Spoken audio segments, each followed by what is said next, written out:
Les anges n'appartiennent pas à notre monde. Ils appartiennent au monde éthérique. Il existe plus d'êtres au niveau éthérique que sur les plans matériels.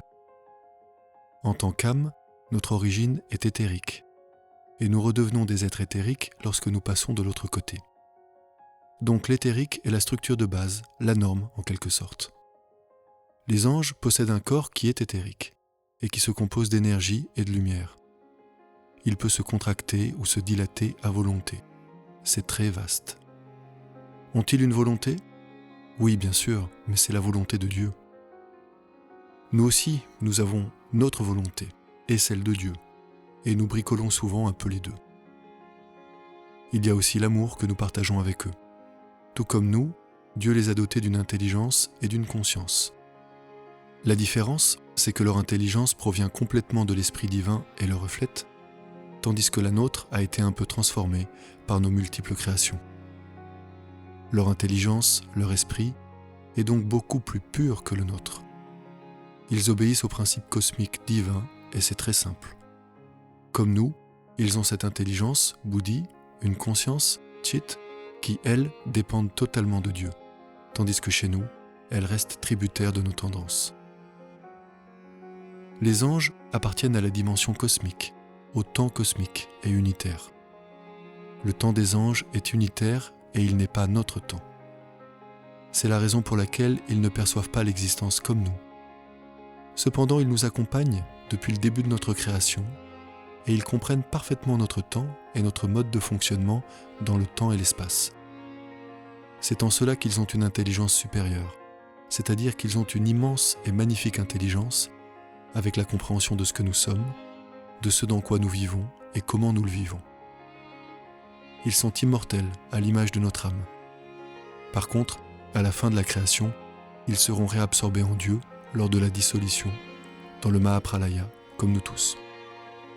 Nous pouvons vivre comme les anges, comme les maîtres de lumière, à partir de la dimension unitaire, cosmique. Mais pour nous, ce n'est pas facile, car nous sommes dans la manifestation. Nous évoluons dans un monde duel qui a sa raison d'être. Cependant, nous pouvons l'habiter et le vivre également à partir de notre dimension unitaire et cosmique. Quand nous recherchons la libération, c'est l'union avec Dieu que nous devons atteindre. Donc, si nous sommes capables de demeurer dans cette dimension unitaire et que nous arrivons à la ressentir, nous aborderons différemment notre existence. C'est l'apprentissage qu'offrent les anges aux humains. Ils sont un modèle pour nous.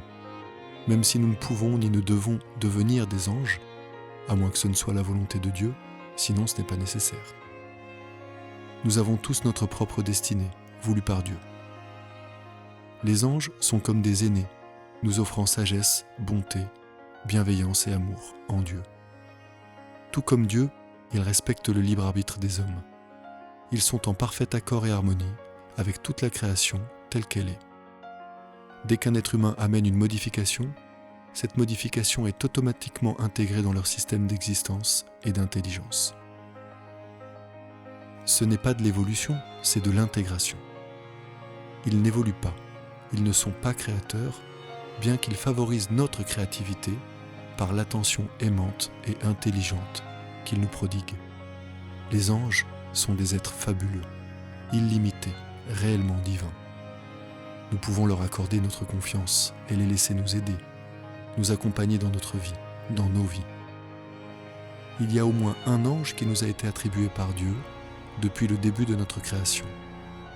Cet ange nous accompagne depuis ce moment jusqu'à aujourd'hui et jusqu'au final de notre réalisation en Dieu. Les anges en sont totalement conscients. Ils connaissent notre début et notre fin, l'alpha et l'oméga, qui ne sont rien d'autre que Dieu. Par contre, entre l'alpha et l'oméga, tout est ouvert, tout est possible. C'est là que se trouve notre place et notre liberté. Rien n'est figé et en même temps, tout est tracé dans le temps. Tout est déjà. C'est notre destin et il est divin. Les anges ont une vision qui est vaste, une acceptation automatique de ce que nous sommes, des événements et de ce qu'est la vie. Ils ne jugent pas, ils aiment. Ce devrait être un modèle pour nous. Ils sont tournés vers Dieu, totalement vers Dieu, et ne travaillent que pour Dieu. Quelle que soit la tâche, ils l'exécutent parfaitement. Ils peuvent l'envisager depuis le début de la création jusqu'à la fin de la création. Il n'y a aucune limite. Ils ne veulent rien. Cela se fait.